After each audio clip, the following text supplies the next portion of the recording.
네, 요즘 뉴스를 보면 마음이 편하지 않죠. 세계 곳곳에서 이제 전쟁과 갈등 이런 소식이 들려옵니다. 특히 이제 중동 지역에서 이란과 미국 사이의 충돌 이야기를 계속 우리가 들을 때마다 한 가지 이제 자연스러운 질문이 나옵니다. 그게 뭐냐면 도대체 이 전쟁은 언제 끝날 것인가? 또 언제쯤이면 전쟁이 끝나서 안정을 찾을 것인가라고 하는 그런 이제 생각을 하죠. 트럼프 대통령의 이 전략이 여러분 어떤 전략이냐면 미치광이 전략이에요. 미치광이 전략. 이것 때문에 더 불안해하고 있습니다. 그런데 사실 이 전략이에요. 미치광이 전략은 트럼프가 처음 한 게 아니고요.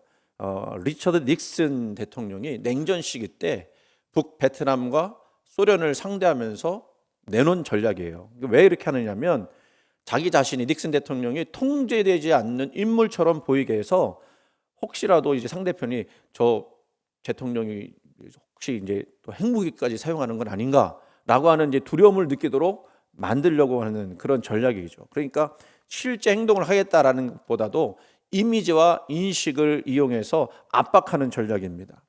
그래서 이 전략은 사실은 비이성적인 전략이 아니라 상대가 그렇게 느끼도록 만드는 계산된 행동이라고 하는 거예요. 근데 지금은 사실은 저도 잘 모르겠어요. 이 미치광이 전략을 트럼프가 하는데 정말로 정신 나간 짓을 하는 건지 아니면 고도의 계산된 전략을 가지고 하는 건지는 잘 헷갈리기 시작합니다. 근데요, 그러다 보니까 상대편뿐만 아니라 그것을 보는 아군 쪽도 이해하지 못하고 불안해할 수밖에 없는 거예요. 그래서 우리가 이 전쟁을 보면서 어떤 간절한 소원을 갖고 있느냐면 언제 끝나는가, 빨리 알았으면 좋겠다라고 하는 그런 이제 생각을 하는 겁니다. 그런데요, 오늘 본문을 보면 예수님의 제자들도 똑같은 질문을 하고 있어요. 6절 말씀 보니까 주께서 이스라엘 나라를 회복하심이 이때니까라고 하는 질문을 합니다. 여러분 이 질문을 잘 보셔야 합니다. 제자들이요, 지금 이 질문은 누구 앞에서 하고 있는 거냐면 부활하신 예수님 앞에서 하고 있어요. 이 부활하신 예수님이라고 하는 것은 죽음을 이기시고 그 분을 지금 눈으로 보고 있다는 거 아닙니까? 하나님의 능력을 직접 경험하고 있는 중이에요. 죽었다고 생각하셨던 분이 그 죽음을 이기시고 살아나셨어요. 그거를 보고 있다는 겁니다. 그런데도 이들이 지금 궁금해하는 게 뭐냐면 지금입니까? 이제 시작하는 겁니까? 라고 하는 질문이에요. 이 질문은 바꿔 말하면 이렇게 이야기할 수 있어요. 우리 상황이 언제쯤 바뀌어집니까? 언제 우리가 회복되는 겁니까? 라고 하는 거예요. 좀 더 풀어서 생각해 보면 이제 우리가 로마의 압제에서 해방이 되어서 이제 우리나라가 자주 국가가 되고 그리고 그렇게 되면 우리가 높은 자리 한 자리씩 예전에 우리가 생각했던 그 자리씩 한 자리씩 차지하게 되는 겁니까? 라고 하는 묻는 거죠. 부활이라고 하는 것은 사실 여러분 어떤 거냐면요, 하나님의 통치가 다시 시작했다라는 뜻이거든요. 근데 지금 하나님의 나라를 제자들이 생각하는 게 아니라 어떤 나라를 생각하느냐면 여전히 눈에 보이는 세계, 지금 로마에 압제당하고 있는 이 세계에만 몰두하고 있다는 겁니다. 여러분 이게 제자들의 모습만이 아니에요. 우리의 모습도 비슷합니다. 우리 신앙생활 하면서도 끊임없이 묻죠. 하나님 언제쯤 내 기도에 응답하시렵니까? 하나님 이 문제는 언제쯤 끝날 겁니까? 언제 이 상황이 나아져서 내가 좀 편하게 좀 살 수 있습니까? 라고 하는 그런 질문을 던지는 거예요. 이 질문에 대한 답을 찾지 못하면요, 여러분 어떻게 하십니까? 목사님 말씀을 들어도 잘 모르겠고 또 기도해도 잘 모르겠다 그러면 용한 사람 찾아가게 되는 거예요. 용한 사람. 근데 여기서 질문이 생기죠. 왜 사람들은 자꾸 이 언제라고 하는 때를 자꾸 붙잡으려고 할까? 왜 그럴까? 이거 좀 심리적으로 좀 깊게 들어가 봐야 해요. 여러분 왜 자꾸 언제쯤 그렇게 자꾸 따지느냐면 몇 가지 원인이 있어요. 사람은요 본능적으로 이 불확실성을 견디기 어려워하기 때문에 그래요. 이 불확실한 시대 속에서 내가 겪는 이 고통이 언제쯤 끝날는지, 이 상황은 언제쯤 바뀔는지, 또 내 기도는 언제쯤 응답될는지 그것을 알지 못하면 마음이 자꾸 더 불안해지고 흔들리기 때문에 그렇습니다. 여러분 군대 다녀오신 분들 아실 거예요. 군대에서 제일 중요한 시간이 언제죠? 네? 답 시간? 아니. 그거는 하루하루 살아가는 거고 제대하는 날. 제대하는 날이 제일 중요해요. 근데 제가 군대 갔을 때 제 한참 선임들이죠. 선임들이 하는 얘기가 있었어요. 무슨 얘기냐면 제가 92년에 92년에 군대를 갔거든요. 얼마 전이가 88 올림픽이었잖아요. 근데 그 선임들이 88 올림픽 때 제대를 해야 되는데 전두환 씨가 그걸 막아버렸어요. 왜냐하면 군인들이 나가서 사고 칠까봐 그 올림픽 하는 동안에 제대할 날짜보다 한 2달을 늦게 제대를 시킨 거예요. 그러니까 이 사람들은 미치는 거죠. 자기 잘못도 아닌데. 그때만 해도 30개월 군 생활했거든요. 저는 뭐 했다고 해서 27개월 했는데 그분들은 진짜 3년 군 생활한 거예요. 그러니까 미치는 거예요. 그러니까 이 날짜가 참 중요한 거예요. 여러분에게도 한번 뭐 여러분이 느낄 수 있는 거, 병원을 입원을 했어요, 여러분이. 근데 병원에 입원해서 무슨 날짜가 중요할 것 같아요, 그러면? 퇴원 날짜가 중요한데 퇴원하는 날을 잘 모르겠어요. 언제쯤 이 환자가 좋아할지 모르겠다는 거예요. 그럼 불안합니까, 안 불안합니까? 그러니까 때를 굉장히 중요시 여기는 거예요. 또 이 사람이 때를 알기 원하는 이유는요, 때를 알면 자기가 그 상황을 통제할 수 있다라는 착각을 하는 거예요. 우리가 언제 불안하냐? 통제감을 잃었을 때 불안한 거잖아요. 지금 트럼프 대통령을 보는 사람들 불안하죠. 왜? 트럼프 대통령이 통제감을 잃은 것 같거든요. 이랬다 저랬다, 아침 말했다, 저녁 말했다. 이게 통제감을 잃은 거예요. 그러니까 그 통제감을 잃은 대통령도 자기도 불안하지만 그 대통령을 보는 우리도 불안한 거예요. 그래서 도대체 이 전쟁 언제쯤 끝날는지, 언제쯤 끝내려고 하는지 이게 지금 알고 싶어 하는 겁니다. 그리고 이 언제를 알게 되면 준비하고 계획하고 대비할 수 있다라고 착각하는 거예요. 그러지도 못하는데. 또 세 번째는요, 이 통제감과 연결해서 생각해 보는 것은 그 통제라고 하는 것과 연결해서 볼 때 이 사람들은 여전히 그리고 매우 자기 중심적인 나라를 꿈꾸고 있기 때문에 그렇다는 거예요. 다 각자마다 자기가 통제하기를 원하면서 그 통제하기 원하는 그 나라는 어떤 나라냐? 내가 마음대로 내 뜻대로 하고 싶은 나라를 세우기를 원한다는 거예요. 그러니까 이스라엘이 언제쯤 회복됩니까? 다시 말하면 로마의 압제에서 우리가 해방되어서 우리가 자유로운 나라가 되겠습니까? 라고 묻는 것은 정치적 해방을 통해 하나님이 아닌 인간 중심적인 나라를 꿈꾸고 있기 때문에 그렇다는 거예요. 그래요, 우리는요, 때를 알기를 원합니다. 그래서 내가 통제하고 내가 좀 왕이 돼서 내 마음대로 하고 싶은 그런 나라를 꿈꿉니다. 그래서 때를 구하고 안 되면 때를 만들려고도 시도를 하지요.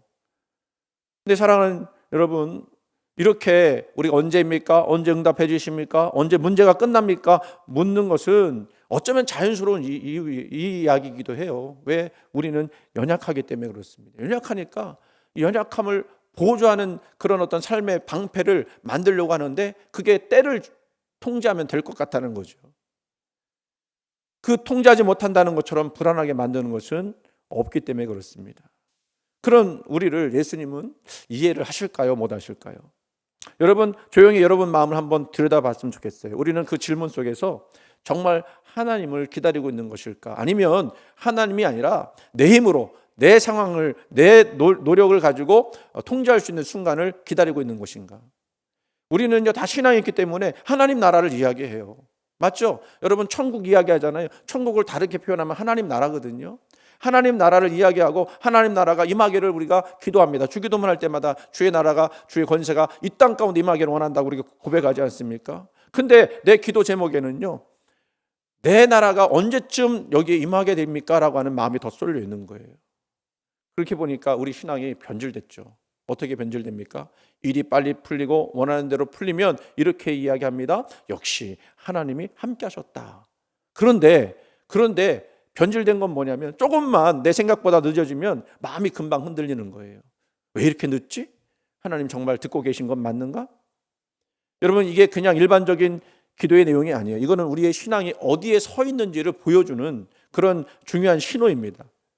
왜냐하면 이 질문이 반복되면 반복될수록 언제쯤입니까? 라는 질문이 반복될수록 우리 시선이 하나님에게서 점점 멀어지고 결국 때에 붙들리는, 거기에 얽매이게 되는 그런 신앙이 되기 때문에 그래요. 그래서 어느 순간부터 우리가 하나님을 믿는 게 아니라요, 하나님의 타이밍을 평가하게 되는 거예요. 다시 말하면 하나님 평가하는 거죠. 하나님, 제가 이해할 수 있게 해주세요. 제가 계산할 수 있게 도와주세요. 제가 준비할 수 있게 도와주세요.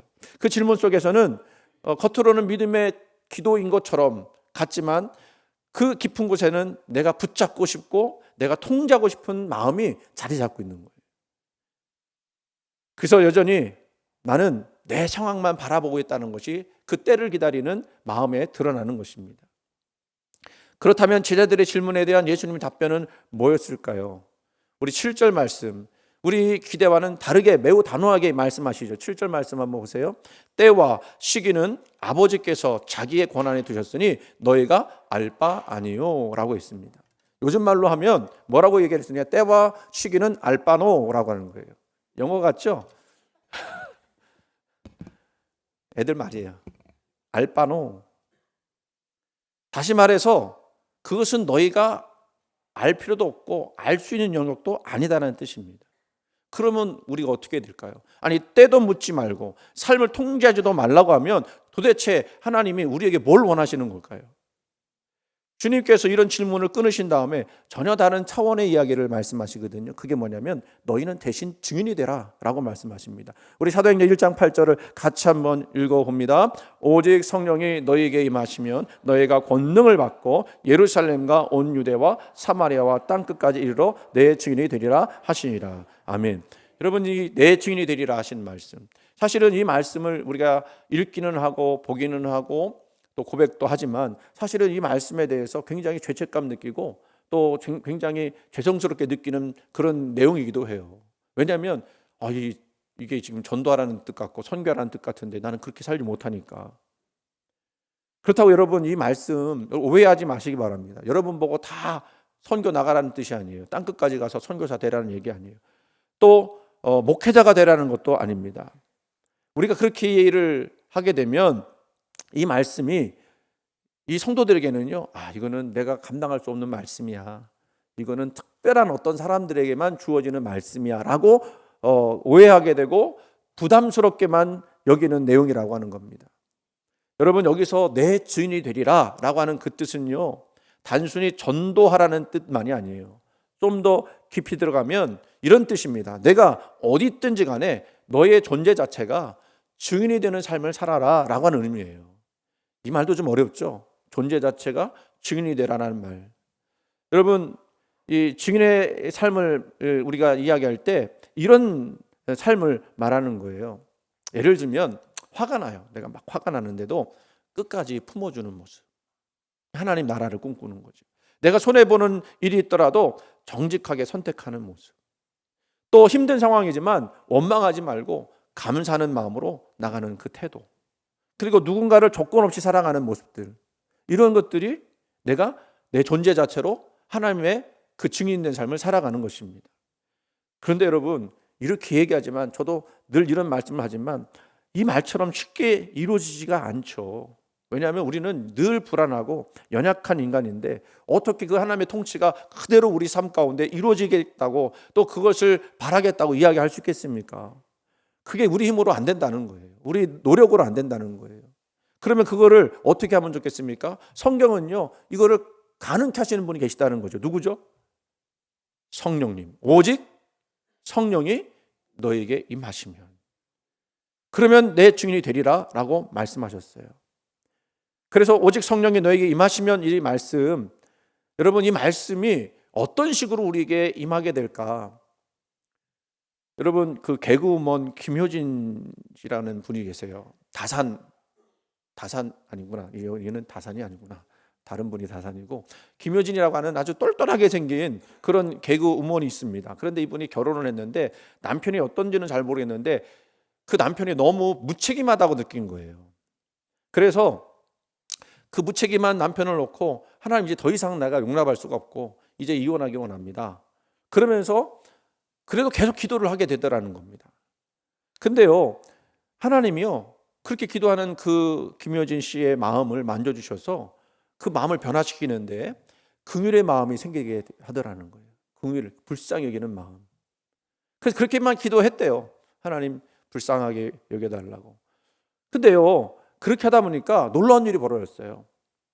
남편이요, 뭐 하라고 한 것도 아닌데 술을 끊고 그리고 성경을 읽기 시작하고 그리고 기도하기 시작하더라는 거예요. 할렐루야. 이게 어떻게 가능할까를 생각해 보면 사람의 노력은 안 되잖아요. 사람 바뀌는 게 내 힘으로 안 되는 거예요. 누가 거기에 임하셨기 때문에 그런 거예요. 먼저 성령님이 김효진 그 분에게 임했기 때문에 그 마음을 만져주신 거거든요. 그러니까 그 감동함이 그 남편에게도 전이가 되었고 남편도 성령의 감동함을 받아서 이렇게 됐다라는 것입니다. 그러니까 여러분, 이 말씀은 정말 어렵게 느껴지지만 그렇게 어렵지 않은 것은 모든 것의 출발점이 내게 있지 아니하고 누구에게 있다라고? 성령께 있다라고 하는 뜻입니다. 그래서 여러분, 하나님의 임하심은 바로 그 성령님이 임하심하고 같은 것인데, 그렇게 임하게 될 때 하나님이 그 성령을 통해서 우리의 삶 가운데 통치하시기 시작한다는 거예요. 그래서 이제는 과거의 방식은 포기하고 미워하고 버리고 하는 것이지만, 이제 하나님의 나라의 방식, 품고 사랑하고 격려해 주는 방식으로 바뀌게 되었다는 것입니다. 그러니까 하나님 성령이 임하시면 하나님의 통치가 여러분 가운데 이루어지고 있다는 뜻이에요. 우리가 계속해서 기도하는 게 뭐죠? 성령 충만하게 해달라고. 성령 충만은 하나님의 통치가 우리 이 땅 가운데, 내 마음 가운데 이루어지고 있다는 것이에요. 감정적으로 막 뜨거워지고 막 환상을 보고 갑자기 거품 물고 쓰러지고 이런 게 아니라, 그게 아니라 내 마음 속에 계속해서 하나님 말씀이 드러나고, 그래서 나는 참 힘들고 어려웠지만 그 말씀에 순종하지 아니하면 안 되도록 만드시는 성령의 역사들이 있더라는 것입니다. 이 증인의 삶은 그래서 내 안에 계신 하나님이 드러나는 삶이에요. 내가 드러나는 게 아니라 하나님이 드러나는 거예요. 예수님은 그래서 여기에 말씀 보면 증인이 되어라 라고 명령하시보다 증인이 되리라 라고 말씀하세요. 다르죠. 되어라 라고 하면 내가 노력해야 되잖아요. 근데 되리라 라고 하는 거는 누가 그렇게 만드신다는 거예요? 하나님이 그렇게 만드신다는 거예요. 성령께서 임하실 때 우리를 변화시켜 그 삶을 살도록 인도하시겠다는 뜻입니다. 그러면 여러분, 어디서 우리가 그렇게 살아야 될까? 그것도 말씀하셨어요. 성경에 보니까 사도행 1장 8절, 예루살렘과 온 유대와 사마리아와 땅끝까지 이르러 내 증인이 되리라 라고 말씀하셨죠. 그래서 제자들은요, 말씀대로 예루살렘으로 가고 온 유대로 가고 사마리아로 가고 결국 땅끝까지 갔습니다. 그런데 우리도 그렇게 해야 되는가라고 생각할 때 우리 그렇게 할 수가 없잖아요. 그럴 수 없습니다. 그러면 이 이야기는 뭐냐면, 모든 사람에게 주어진 말씀이라고 할 때 이 말씀, 이 문자 너머에 뜻이 있다라는 거예요. 이것은 단순하게 여러분의 삶을 지리적으로 확장하라는 뜻이 아니라, 예루살렘은 어떤 곳이냐면 내가 서 있는 자리, 거기는 좀 편안해요. 그죠? 유대는 어디에 있습니까? 내가 좀 익숙하게 살아가는 영역을 유대라고 말할 수 있어요. 근데 넘어갑니다. 사마리아는 어떤 곳이죠? 굉장히 불편한 곳이에요. 유대 사람들이 사마리아 사람들을 인간도로 취급하지도 않는, 그래서 내가 불편하게 여기는 그 관계와 상황을 의미하기도 해요. 그럼 땅끝은 어딜까요? 땅끝은 내가 한 번도 생각해 보지 못했던 장소예요. 내가 예상도 못했고 계산도 못했고 준비하지도 못했던 그런 삶의 자리를 이야기합니다. 그러니까 이 증인의 삶은요, 어떤 특정한 장소, 내가 좋아하거나 원하는 곳에서만 머물지 말고, 내가 원하지 않지만 불편하고 또 그런 관계와 상황, 한 번도 생각하지 못했던 자리에서조차도 하나님 나라 그 통치가 이루어질 수 있다는 것을 믿고 나가는 거예요. 이해가 되셨습니까? 여러분이 살다 보면 내가 원하지 않는 자리에 있을 수 있잖아요. 원하지 않는 사람과 만나야 되잖아요. 근데 내가 원하지 않으니까 나는 그냥 그만둘래가 아니라 거기서 증인이 되는 삶을 살아라는 거예요. 하나님이 드러나는 삶, 하나님의 통치가 일어나는 삶을 살아라는 거예요. 그러니까 우리는 예수 믿는 것이, 지난 금요일에 얘기 물어봤더니 쉽지가 않다고. 그렇죠. 예수 믿는 거 쉽지가 않은 거예요. 왜? 내 마음대로 못 되니까. 누구 뜻대로 해야 되니까? 하나님 뜻대로 해야 하니까. 제가 요즘에 죄와 벌이라고 하는 그 소설, 도스토옙스키라는 소설을 읽어요. 왜 읽게 되냐면, 내용은 알죠. 근데 그 문구나 이런 문장들을 좀 보고 싶어서 제가 읽기 시작했습니다. 그리고 그걸 번역한 분이 러시아의 정통한 분이라고 해서 특별히 그 번역본을 사서 이제 읽기 시작했는데요. 그 내용은 이거예요. 라스콜리코프라고 하는 그 주인공이 나와요. 그 주인공이 중심적인 내용은 뭐냐면, 전당포의 노파를 도끼로 찍어 죽이는 거예요. 근데 그 찍어 죽이는 그 이유는 뭐냐면, 저 노파는 돈만 밝히는 노인이고 저 노파를 죽이는 것이 저거는 인간 같지도 않은 존재니까 죽이는 것은 마땅하다. 그리고 뭘 생각하냐면 나는 그럴 만한 자격이 있는 사람이다라고 생각을 하고 노파를 찍어 죽이는 거예요. 노파를 찍어 죽이면서 또 아무런 죄도 없는 동생도 같이 목격자라고 해서 죽이죠. 근데 그거를요, 제가 이렇게 읽으면서 그게 뭐 그냥 그런가 보다 생각했는데 그걸 해설을 해주더라고요. 해설을 그 책에서 해주는 것이 아니라 그 번역한 사람이 그것을 해석을 해주는데, 이게 어떤 거냐면 자기가 이렇게 노파를 죽이면서 그 돈을 탈취를 하고, 그 탈취를 하면서 그 탈취한 돈 가지고 이 수많은 사람들 300명 400명에게 이로운 일들을 내가 할 수 있다라고 하는 생각을 하면서 그 노파를 죽였다는 거예요. 그리고 자기는 그럴 만한 자격이 있다는 거죠. 이게 바로 이제 초인 사상인데, 니체가 말했던 위버맨시라고 하는 초인 사상 벌써 앞서서 나온 이야기예요. 그러니까 이 도스토옙스키가 굉장히 앞선 사람이죠. 어쨌든 그렇게 했어요. 그런데 그걸 해설을 해주는 그 번역가가 뭔 얘기를 해주냐면, 그래서 나 딱 그렇지, 소설이 위대한 소설은 이런 거구나라는 생각을 했는데, 이런 거예요. 자기 앞에 있는 사람도 사랑하지 못하면서, 그 사람도 품지 못하면서 어떻게 나중에 300명, 400명에게 이로운 일을 할 수 있겠느냐. 이 그 도스토옙스키가 그거를 깨닫게 해주기 이 소설을 썼다라는 거죠. 도스토옙스키가 굉장히 성경에 능통한 사람이었고요. 그리고 하나님 만난 사람이었거든요. 그 이야기를 들으니까 정말 이 소설을 참 놀라운 소설이다라는 생각을 하게 됐는데, 여러분 마찬가지예요. 우리가 앞에 있는 그 사람 사랑하지 못하면서 무슨 하나님의 나라를 꿈꾸고 무슨 하나님의 역사를 이루겠다라고 하는가. 지금 예수님이 예루살렘과 온 유대와 사마리아와 땅끝까지 이르러 내 증인이 되리라 하셨을 때 제일 먼저 얘기한 것은 예루살렘이었단 말이죠. 물론 땅끝까지 가야 되겠습니다만, 이건 뭐예요? 우리가 각자에게 편안하게 느껴지는 자리가 있고 매우 불편하게 느껴지는 자리가 있는데, 당연히 평안한 자리에서는 예수님의 은혜를 노래하고 그 사랑을 우리가 드러낼 수 있지만, 불편하게 여겨지는 그 자리, 예수님의 그 은혜와 사랑이 드러내야 할 자리에서는 정말 그런 것들이 드러나고 있는가라고 하는 질문이 되어지는 거죠. 그것이 언제 이 나라가 회복될 수 있느냐라고 하는 묻는 시장에서, 더 나아가서는 하나님의 통치가 가장 먼저 나에게부터 이루어지기를 원하는 신앙으로 넘어서야 한다는 거예요. 여러분, 반드시 붙잡아야 될 중요한 사실이 있습니다. 하나님은요, 우리에게 때를 보여주지 않으세요. 여러분이 아무리 기도를 열심히 해도 여러분이 원하는 때를 하나님 보여주지 않으세요. 대신 뭘 보여주세요? 내가 너의 삶을 통치하고 있다는 걸 보여주세요. 그래서 여러분, 어느 때입니까? 라고 기도하기보다는, 물론 그것이 궁금하고 그것이 기다려지고 빨리 그런 때가 오기를 원하지만, 그러나 그 과정 가운데서 하나님 주신 사명을 붙들고 나가기를 간절히 소원합니다. 이 사명을 받은 사람은요, 그래서 하나님의 온전한 통치 안으로 들어가는 사람이에요. 그래야 사명 감당할 수 있거든요. 사랑하는 성도 여러분, 우리는 아직도 언제입니까를 붙잡고 서 있지는 않습니까? 그 질문 때문에 멈춰 있지 않습니까? 오늘 말씀하시는 거예요. 그때는 내가 정할 테니 너는 나만 믿고 내가 맡긴 존재로 증거하는 삶을 살아라. 그렇다면 이제 또 한 가지 또 질문을 던져봅니다. 하나님의 주권을 믿는다는 것은 과연 무엇을 의미하는가? 이건 하나님께서 모든 것을 다스려 주신다는 뜻 아니겠어요? 그러면 그것이 우리에게 요구하는 것이 있어요. 그건 뭐겠습니까? 우리의 삶의 그 태도가 바뀌는 것을 의미합니다. 근데 어떻게 바뀌어지느냐?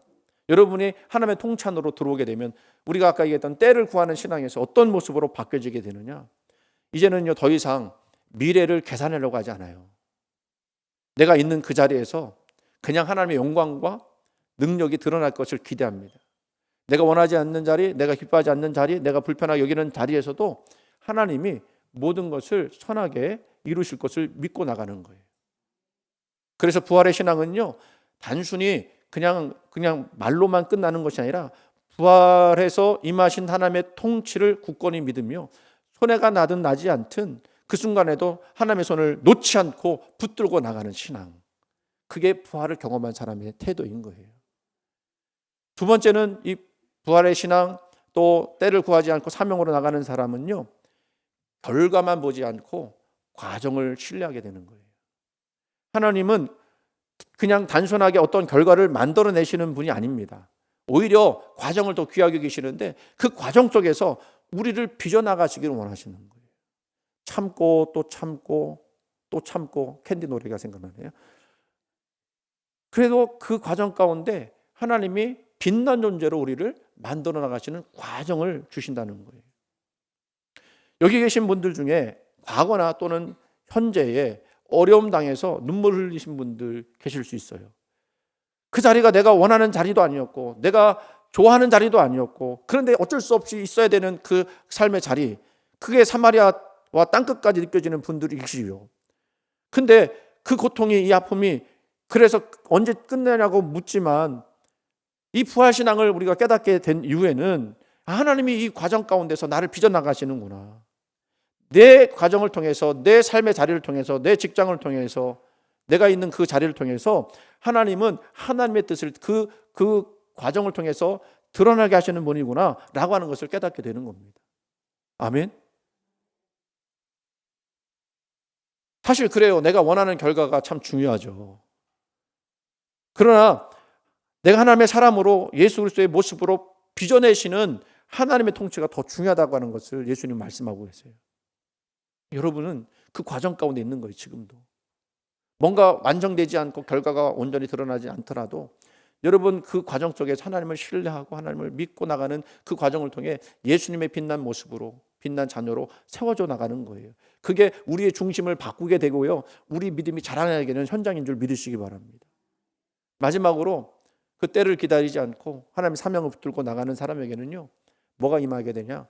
평안이 임하게 돼요. 평안이. 왜? 과정도 결과도 하나님 뜻에 있으니까. 그러니까 내 마음속에 진정한 평안이 오게 되는데, 언제 이루어질지에 대해서 불안해했던 그 마음이 이제는 그때와 시기를 주님께 맡겨버렸더니 이제는 주님이 나를 붙들어 주시는구나만 남게 되는 거예요. 그러니까 성령이 계속해서 우리에게 주시는 확신이 뭐냐? 내가 너를 사랑한다. 내가 너를 여전히 붙들고 있다. 이 말씀 속에서 우리는 평안을 누리게 되는 겁니다.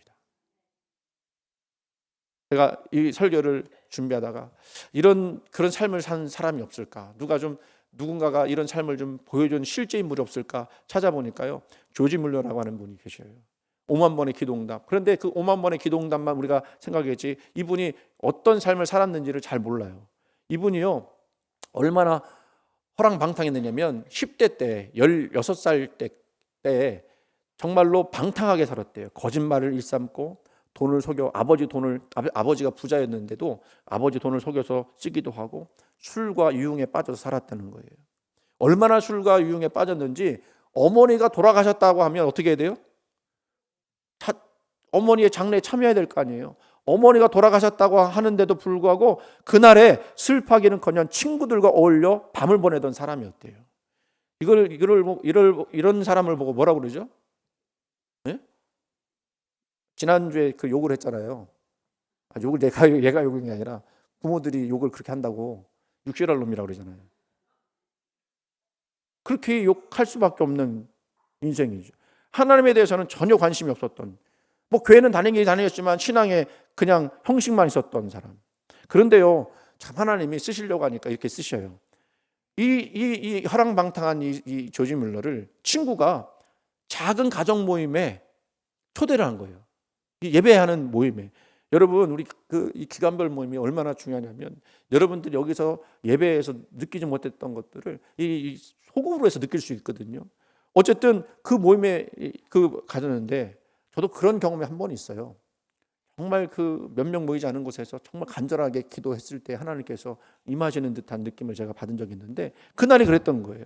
특별한 설교도 없고 화려한 예배도 없었는데 그저 몇 사람이 모여서 진심으로 기도하는 그 모습을 조지 물러가 본 거예요. 그 순간 성령이 그 마음 가운데 역사하기 시작하는데 그 마음이 무너지기 시작합니다. 그리고 그 마음 가운데 어떤 깨달음을 주냐면, 저 사람들은 정말 하나님을 알고 있구나.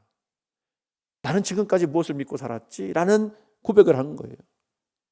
그러면서 처음으로 진지하게 자신의 삶을 돌아보게 됩니다. 내가 얼마나 거짓되게 살았는지, 내가 얼마나 하나님 없이 살았는지, 그 모든 것이 그 모임을 통해서 깨달은 것 가지고 한꺼번에 무너지기 시작했는데, 그리고는 그 자리에서 조용히 무릎을 꿇고 기도한 거예요. 기도는 화려하지 않았습니다. 그저 한마디였습니다. 하나님, 저를 용서해 주십시오. 근데요, 그 순간에요, 그 마음에요, 이전에 한 번도 느껴보지 못했던 평안이 막 임하게 되는 겁니다. 나중에 그런 고백을 해요. 그날 이후 나는 하나님이 실제로 살아계신 분이라는 것을 알게 되었다. 그리고 그의 삶이 완전하게 바뀌죠. 더 이상 과거의 방식으로 살 수 없었습니다. 술과 거짓과 자기 중심적인 삶에서 돌아서기 시작했고 하나님 앞에서 정직하게 살아가기를 결단해요. 나중에 고아원을 세우잖아요. 근데 철칙이 있었습니다. 누구에게도 손 벌리지 않겠다. 하나님의 채우심만을 기다리겠다. 근데 이분이요 100명, 200명도 아니고 3,000, 마지막에는 3,000명이 넘는 아이들을 돌봤는데 누구에게도 요청하지 않았다는 거예요. 그냥 기도하면서. 근데도 놀라운 건 뭔지 아십니까? 그 3,000명이나 넘는 아이들이 한 번도 굶지를 않았대요. 하나님 그렇게 역사하시. 그러니까 조지 뮬러는 하나님이 살아계십니다. 그러면 하나님이 내가 하나님의 뜻을 행할 때 하나님께서 내 모든 것들을 채워줄 줄 믿습니다. 그는요 기도할 수밖에 없는 거예요, 여러분. 5만 번의 그 기도응답이 어떻게 나왔겠습니까? 그 결핍이 되는 그 상황이 있을 거 아니에요. 아직도 채워지지 않는 상황이 있을 거예요. 그냥 조금 있다가 밥을 먹어야 되는데 먹을 양식이 없었던 때가 있었을 거 아니에요. 그러니까 무릎을 꿇고 기도할 수밖에 없는 거죠. 하나님이 그 마음에 그렇게 역사하시는 거예요. 하나님이 그 사명을 감당케 하신 겁니다. 아마 조지 뮬러는 언제 하나님 나에게 밥을 주실 겁니다 라고 기도하지 않았을 거예요. 하나님이 통치하심을 내가 믿습니다. 하나님이 내 삶을 지배하고 계실 줄 믿습니다. 하나님이 이 고아원을 돌보시고 계실 줄 믿습니다. 그리고 기도했을 거예요. 우리는 여전히 연약해서 도대체 언제쯤 그렇게 될 것입니까? 묻게 돼요. 그러나 하나님은 오늘 우리에게 분명히 말씀하십니다. 때는 내 것이다. 너는 증인이 되어라. 이제 우리 질문이 바뀌어야 됩니다. 언제입니까? 라고 하는 질문이 아니라 나는 지금 어떻게 살고 있는가? 누구의 지배를 받고 살고 있는가? 라고 하는 질문으로 바뀌어야 됩니다. 여러분의 서 있는 자리 그리고 가정, 일터, 관계 속에서 예수님을 드러내는 삶, 하나님 나라가 드러나는 삶, 그것이 바로 증인된 삶인 줄 깨달으시고 우리가 그 하나님을 바라보며 오늘도 믿음으로 나가는 또 일주일 동안 그렇게 사시는 저와 여러분 되기를 주님의 이름으로 간절히 축원을 드립니다.